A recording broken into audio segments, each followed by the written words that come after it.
In short, some plants live outside the usual rules, and when they do, it's all about tailoring your fertilizer to the environment your plant prefers.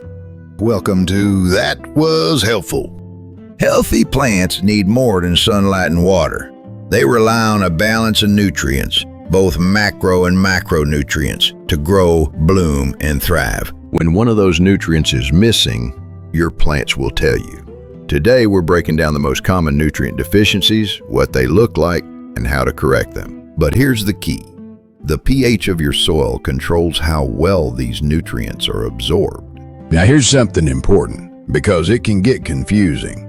We mentioned earlier that most plants absorb nutrients best in soil with a pH between 6.3 and 6.8. But some plants, like blueberries and potatoes, prefer soil that's more acidic, often around pH 4.5 to 5.2. That's outside the ideal range for nitrogen absorption. So how do these acid-loving plants still grow strong and lush? Let's look at how some common household and garden materials affect soil pH and how to naturally adjust it. If your soil is too acidic, below 5.5, you may see issues with calcium, magnesium, or phosphorus uptake.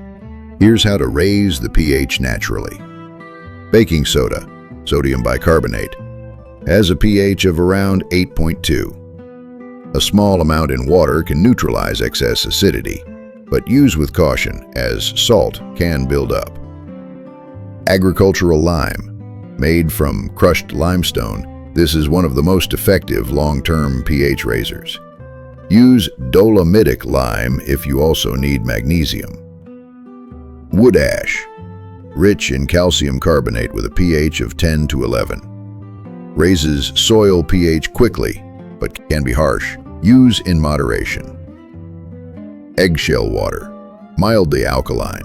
Soaking shells and watering plants with the solution helps raise pH gradually while adding calcium. Used coffee grounds, slightly acidic with a pH around 6.2 to 6.8. Best used in compost or mixed into soil lightly. Pine needles, acidic especially when fresh. Over time, they can lower soil pH around 5.0 to 5.5 when used as mulch. Pine bark mulch, more stable and consistently acidic. Great for blueberries, azaleas, and other acid-loving plants. pH down liquids. These commercial products often contain phosphoric or citric acid. They're used to acidify irrigation water and work fast. Vinegar, 5% acetic acid. Temporarily lowers pH when added to water at 1 to 2 tablespoons per gallon. Best used in containers or raised beds. Another technique? Adjust the pH of your irrigation water.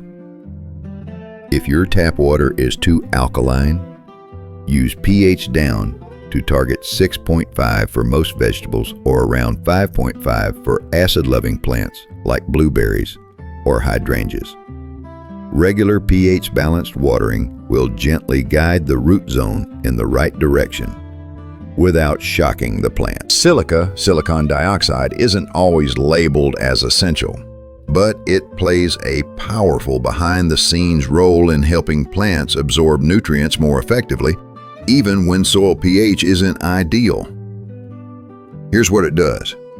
Strengthens plant cell walls for better resistance to disease and stress.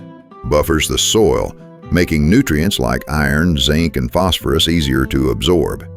Improves root systems and helps transport nutrients across plant cells.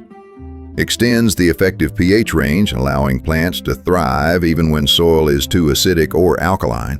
Increases yield, drought resistance, and overall resilience. How to apply it? Use liquid potassium silicate in feed water. Add organic forms like diatomaceous earth, rice hull ash, or volcanic rock dust. Always apply silica before other nutrients and nitrogen, especially in the nitrate form, is less available. This is why even if your soil has nitrogen, your blueberry bushes might still show yellowing or stunted growth. But don't worry, there's a solution. The key is to use the right nitrogen source for acidic soil. Instead of nitrate-based fertilizers, use ammonium-based fertilizers like ammonium sulfate. Blueberries can absorb ammonium nitrogen more easily in acidic environments. This gives them a nitrogen they need without raising the soil pH. You can also support their needs by adding acidic organic matter like pine needles, peat moss, or composted pine bark. These not only help lower or maintain the pH, but also improve nitrogen retention and microbial activity. And remember, avoid lime-based fertilizers near acid-loving plants. They'll push your pH too high and block key nutrients. Choose the right nitrogen form, respect the plant's natural habitat, and you'll still get healthy, productive growth even when the numbers don't seem to line up. Nitrogen boosts leafy growth. Phosphorus powers roots and flowers. Potassium improves water flow and disease resistance.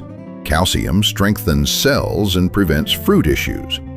Magnesium is the core of chlorophyll, essential for photosynthesis.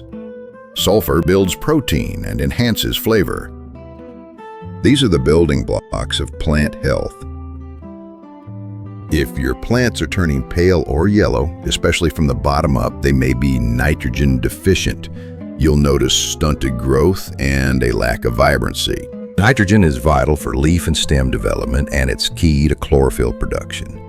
To fix this, use a nitrogen-rich fertilizer, fish emulsion, or blood meal. Deficient plants may have dark green or purplish leaves, slow growth, and delayed flowering. Phosphorus supports root development and the plant's energy systems. Add bone meal or rock phosphate to correct this deficiency. Potassium deficiency shows up as browning along leaf edges and curling tips. Potassium helps with water regulation, disease resistance, and enzyme activation. Use potash or potassium sulfate to restore healthy levels. Calcium is essential for new growth and cell wall strength. Deficiency may cause distorted young leaves or blossom end rot in fruiting plants like tomatoes. Apply lime or gypsum, depending on your soil's pH, to correct it. Magnesium deficiency causes yellowing between the veins of older leaves. Magnesium forms the heart of the chlorophyll molecule, crucial for photosynthesis.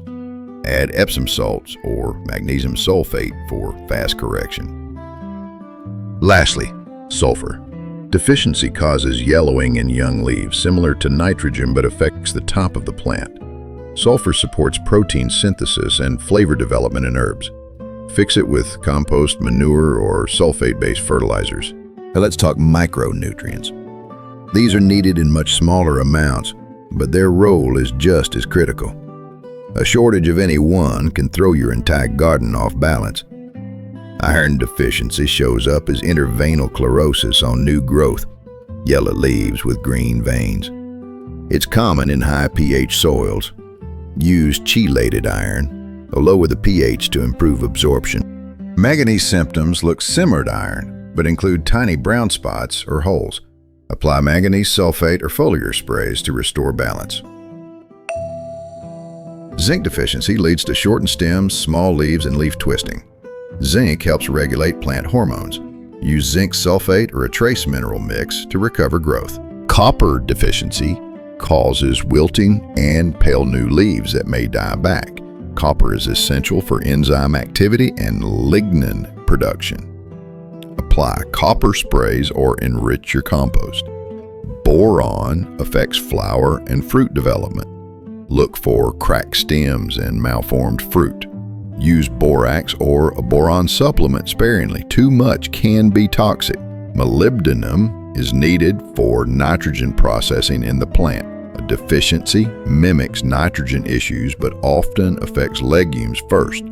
Correct with molybdenum foliar feeds or sodium molybdate. Want to prevent deficiencies? Start with regular soil testing. Keep pH between 6.3 and 6.8 for best nutrient uptake. Use compost to support microbial health. Rotate crops and avoid over-fertilization. Too much of one nutrient can block others. It's all about balance. Understanding nutrient deficiencies helps you grow stronger, healthier plants, whether you're farming, gardening, or landscaping. Watch the signs, feed them what they need, and your plants will reward you with resilience, color, and abundance.